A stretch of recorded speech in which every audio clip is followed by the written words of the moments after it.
মিরেশ্বরাই অর্থনৈতিক অঞ্চল খাইশি নেঞ্জেরি গ্রুপ কোম্পানির বিরুদ্ধে আপনার যে অভিযোগ, আপনি চাকরির জন্য গিয়েছিলেন, এর ভিতরে আপনাকে হয়রানির শিকার হইতেছে কেন, এটার বিবরণ সহ আপনার পরিচয় দিয়ে বলুন। আসসালামু আলাইকুম প্রিয় সাংবাদিক রাসেল ভাই। আমাকে ইকোনমিক জোনে খাইশি নেঞ্জেরির যে অব্যবস্থাপনা এবং দুর্নীতি এবং যে HR জামান সাহেবের বিরুদ্ধে আনিত অভিযোগের ভিত্তিতে আমাকে প্রশ্ন করার জন্য। তো আসলে শুধু আমি না, আজ থেকে 2-2.5 বছর আগে যখন খাইশি নেঞ্জেরিতে সার্কুলার দেওয়া হয়, ওই সার্কুলারের ভিত্তিতে ওরা মাইকিং করে লোক চাচ্ছিল, তখন আমি সহ মিরেশ্বরায় প্রায় শত শত লোক CV ড্রপ করে এবং চাকরির জন্য যায়। তো তখন জামান সাহেব সিভিগুলা রিসিভ করে বললো যে 1 মাস পরে ইন্টারভিউ কল আসবে। ইন্টারভিউ কল আসলে তারপরে আমাদের ইন্টারভিউ হবে, কিন্তু সে 1 মাস 3 মাসেও আর আসে না। 1 মাস থেকে 3 মাস, 3 মাস থেকে 6 মাস, 6 মাস থেকে 1 বছর। পরবর্তীতে ওই অফিসে আমরা একদিন যাই, দেখি যে যেখানে হাজার হাজার মিরেশ্বরাই বেকার ভাইদের সিভিগুলা একটা ছোট্ট একটা ডেস্কে রাখা হলো, ওইখান থেকে টোটাল ওগুলা নাই। পরে ওখানে অফিস অ্যাসিস্ট্যান্টকে, যিনি ক্লিনার, তাকে জিজ্ঞেস করলাম। উনি বললো যে ভাই, আপনাদের সাথে তো এগুলো এক প্রকার তামাশা করা হচ্ছে, আপনাদের সিভিগুলো সব বাইরে ফেলে দিছে, 2-1 জন ছাড়া তেমন আর কারো ইন্টারভিউ হয়নি। এর মাঝে আপনি CV জমা দেওয়ার পর আপনার সাথে কি প্রতারণা করছে, এটা যদি একটু বলতেন। CV দেওয়ার পর শুধু আমি না, এখানে শুধু আমার ব্যাপার বলে ভুল হবে, আমি সহ মিরেশ্বরায় শত শত হাজার হাজার বেকার ভাইদের বেলা যেটা করছে, আমাদেরকে আর পরবর্তীতে ডাকা হয় না।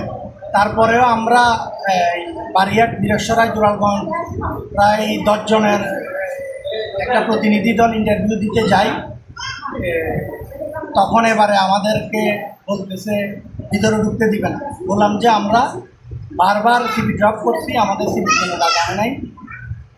পরে বললো যে ভাই, আপনাদের মিরেশ্বরার লোক নেওয়া হবে না, আপনারা অযোগ্য। তো আমরা বললাম যে আমাদের সার্টিফিকেট আছে, আমাদের যে এক্সপিরিয়েন্স আছে, যেমন আমি অ্যাকাউন্ট অফিসারের জন্য আমি আবেদন করছিলাম, আমার কম্পিউটারের সার্টিফিকেট আছে, আমার টাইপিং স্পিড ভালো, তারপরে MS ওয়ার্ড, MS এক্সেল এই কাজগুলো জানি। আমি বলতেছি তাহলে আমার থেকে পরীক্ষা নেন, কিন্তু ওরা কোনো পরীক্ষা নিল না এবং বলল যে হবে না, আপনারা আসতে পারেন। তো পরবর্তীতে আমরা এগুলা তথ্যগুলা জানতে পারি, বিভিন্ন ওখানের আশেপাশের লোকজন বা এগুলো খুবই সেন্সিটিভ। এই সব কিছুর মূল হোতা আজকে খাইশি নেঞ্জেরিতে যা যা ঘটতেছে, সব কিছুর মূল হোতা হলো HR অ্যাডমিন এবং দোবাসী জামান। এই জামান হলো যে দোবাসী প্লাস HR অ্যাডমিন, তার বাড়ি হলো যে ঠাকুরগাঁও জেলা। সে কিন্তু একাধারে তার ব্যাপারে বিভিন্ন অভিযোগ, তার মধ্যে অন্যতম হলো নারী বৈষম্য, এবং কি নারী বৈষম্য বলতে ওই বর্ণ বৈষম্য। সেটা হচ্ছে যে আসলে যাদের মেয়ে যেগুলো ফর্সা তাদের ইন্টারভিউ নেওয়া হয়, আর যারা একটু ডিপ তাদের ইন্টারভিউ নেওয়া হয় না। পাশাপাশি উনি ওনার নিজ এলাকা ঠাকুরগাঁয়ের লোকদেরকে উনি নিয়োগ দেন। পাশাপাশি উনি এর বাইরেও কোম্পানির আর্থিক নানা অনিয়মের সাথে জড়িত, যেটা আপনারা ইনভেস্টিগেশন করলে আপনারা জানতে পারবেন। পাশাপাশি দোবাসী হিসাবে উনি মিরেশ্বরার লোকদের ব্যাপারে হেড অফিসে এবং বিদেশি বায়ারদের কাছে ভুল মেসেজ দেয় যে মিরেশ্বরের লোকরা খারাপ, তারা সন্ত্রাসী টাইপের, এই ধরনের মেসেজ দিয়ে খাইশি নেঞ্জেরিতে মিরেশ্বরের লোকদের যে চাকরির একটা সুযোগ, সেটা এই জামান নষ্ট করে দিচ্ছে। এখানে গতকাল থেকে বিভিন্ন নিউজে বিভিন্ন HR অ্যাডমিনের কথা বলা হচ্ছে, আমি জানি না তারা কতটুকু দোষী, তবে এখানে আমি মনে করি মেইন অপরাধী হলো HR অ্যাডমিন অ্যান্ড দোবাসী জামান।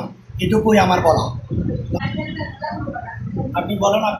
যেহেতু আপনি হয়রানির শিকার একজন মিরেশ্বরায় বাসী হিসাবে আপনি আপনার অধিকার ফিরে পেতে চান, তাছাড়া আপনার যোগ্যতা অনুযায়ী আপনি চাকরি আবেদন করেছিলেন, পাননি, এই বিষয়ে আপনার মন্তব্য কী? আমার যোগ্যতা অনুযায়ী আমি তখন চাকরি পাইনি, কিন্তু আল্লাহর রহমতে বর্তমানে আমি একটা ভালো চাকরি করতেছি প্রাইভেট কোম্পানিতে। আমার ব্যক্তিগত আর কোনো চাওয়া পাওয়া নাই বীরেশ্বরা ইকোনমিক জোন থেকে, ফ্যাক্টরিগুলো থেকে, খাসি থেকে। তবে আমি চাই আমার যারা জুনিয়র বেকার যুবক ভাইরা আছে তারা যেন চাকরি পায়, এবং এই খাসি লিঞ্জেরির HR অ্যাডমিন এবং দোভাষীর জামানের অপসারণ আমি চাচ্ছি। সে যেন খাসি লিঞ্জেরিতে থাকতে না পারে, কারণ তার ব্যাপারে অনেক অভিযোগ।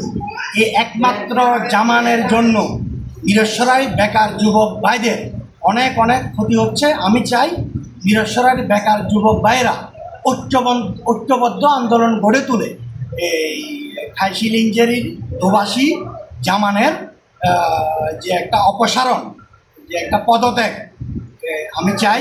এটাই হলো যে বীরেশ্বরায় বেকার ভাইদের পক্ষ থেকে আমার চাওয়া। ধন্যবাদ। আসসালামু আলাইকুম। ধন্যবাদ।